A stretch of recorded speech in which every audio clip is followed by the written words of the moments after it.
What's up everyone? Today we're going to check out 3 new bikes all in the Powerfly series. The Powerfly from Trek is their electric mountain bike range, their kind of adventure to entry-level mountain bikes. They now have the Rail series, which is really downhill friendly and really made for someone who's really pushing the bike as far as it can go, ignoring the electric side of things and just trying to get it to be a really fast bike. Below me here, just off camera, it's not tall enough because it's a small, is the Powerfly 4. This is Trek's entry-level model in their electric mountain bike range, and you're coming at just below 5,000 Canadian and just around the 4.5 for the US pricing. Now this is pretty good pricing for an electric bike, especially something with a Bosch system and a good sized battery to it. Obviously you can get fancier and obviously you can get cheaper. China comes out with tons of cheap, really junky stuff, but it's definitely an electric mountain bike. So this being the entry-level one, you are getting an aluminum frame. With all the Powerfly series now, they've gone away with any carbon fiber frames, and that's a change from previous years. They used to have carbon fiber models. They're now leaving all those ones to the Rail style customers. With the Powerflies, all the models, you get an aluminum frame. This is the Alpha aluminum, so it's the highest quality, lightest weight you can get. This bike here rings in just around that 50-pound mark, so it's not too heavy, and it's obviously heavier than a standard mountain bike, but you do get this huge battery pack here and the motor, which is the main addition of weight. The battery itself is around the 7 pounds, a bit to the motor, and then obviously you get a little bit more metal here and there, which really adds up to the weight. When you're riding these things, electric mode or not, you do not notice the weight. Obviously, if you were climbing a mountain, yeah, you're gonna feel a bit more weight to it.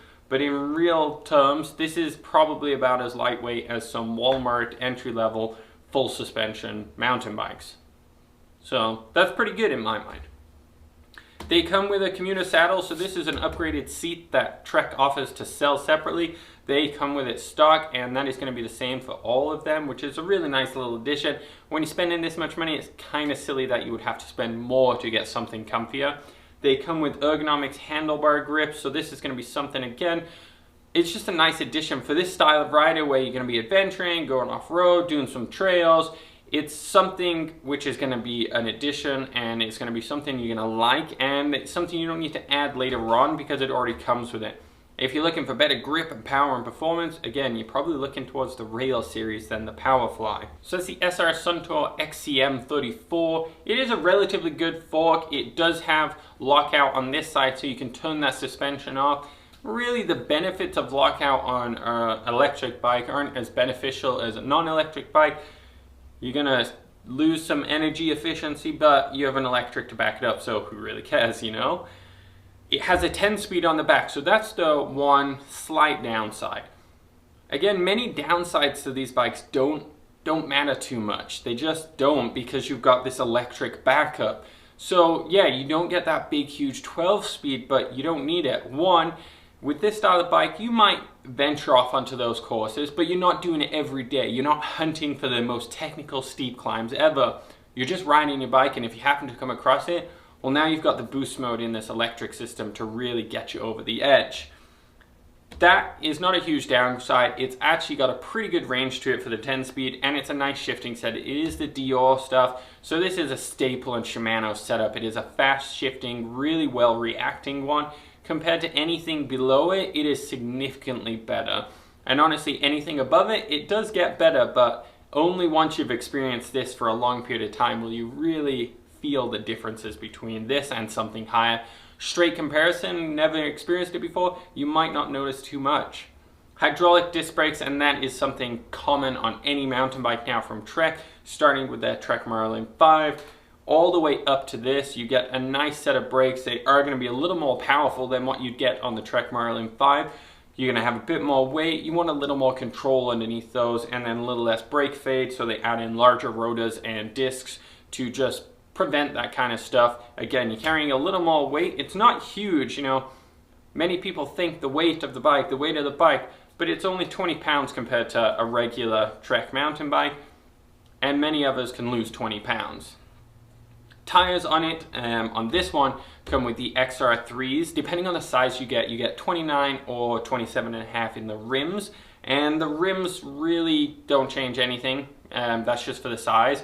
The tires are a good all-round trail bike tire, so they are leaning towards a more off-road use. If you are going to be doing a lot more commuting and on-road, there's definitely better options, and if you stick around to the other videos in this series, you will see that some of the higher-end ones actually come with a better tire for that kind of usage. Overall, it can add a kickstand, add one bottle cage or two. It's got a lot of additional features to it. It's a really nice bike. When you get down to the core of it, it's that Bosch system which really makes it a high quality e-bike. So this one is a Performance CX line, and that's the same, I don't know if you can see it, that is the same as all of them. None of the motors change throughout this entire line, and none of the batteries change throughout this entire line. They are all the same 500 watt hour battery, so you get this really nice range of about 50 to 110 kilometers per charge. And that's a pretty good amount in my mind. Not many people, electric or non, go for 50 kilometer rides. So even if you're in turbo the entire time, unless it's a crazy hilly course, you're still gonna get some really good range out of it. And Bosch even has a really good calculator on their website, which if you type in your tire size, your wheels, everything, you can get a really good estimate of where you're going. So you can plan ahead for the more difficult terrains and see where you're actually in use for. The electronics are really nice, and Bosch makes a very simple one. This comes with a little console, and you're able to change the modes really easily. It shows you your speed, your total odometer. Everything is just really easy to use, and that's simple. That's all it needs to be. It doesn't need to be complicated, and that's where they're going with this bike. There's low maintenance to it. There's not much you really need to do. You're not overthinking anything, and it's going to work really, really nicely. So I think the Trek Powerfly 4 of this year is going to be a very popular one, as it is previous years. They no longer have the Trek Powerfly 5 as they canned that a while ago. The next level up from that is the Trek Powerfly FS4. So it's pretty much the same model, but with a little trick in the back here, being a full suspension. We'll check that out in the next video. Otherwise, let's go over a little bit of the controls of this one, and it'll be a bit more application throughout all of them. So as you can see here, this is kind of the overall layout of it. It does come with a bell on this side. You have the shifting off to the right, and it's all Dior, so it's push or pull, or even push with your thumb, whichever way you want to go it. So down and up, or up and down. It's always push with your thumb, but you can push or you can pull to go up with your regular index finger too. The brakes feel nice, and there is a minor amount of adjustment in a little Allen key there for reach, so it's all customizable there. So overall, there is a on button on the top here, really easy to get.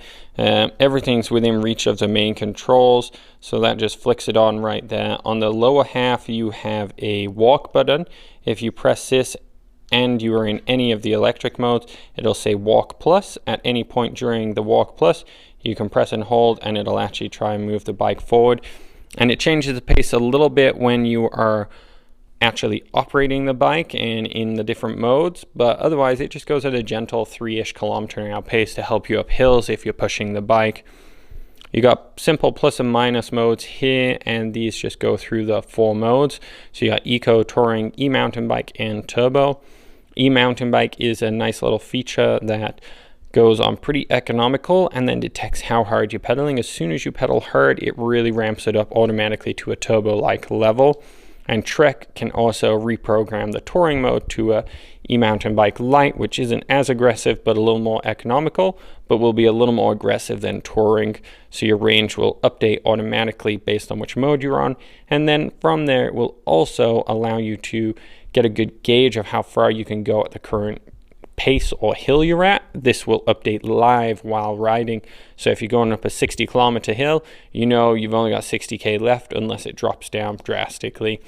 And Eco, this one right now, pretty full charge, is 92 kilometers. So overall, value for money, the Powerfly 4 has a lot of good features to it, and you keep true with the Bosch electric system, which is going to work fantastically for you.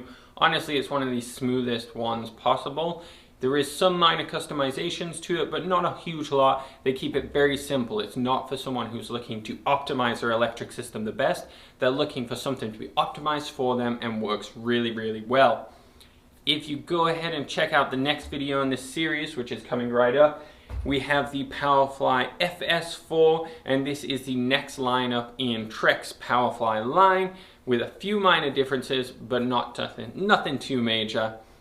Subscribe to see that one when it comes out. Otherwise, thanks for watching and good luck.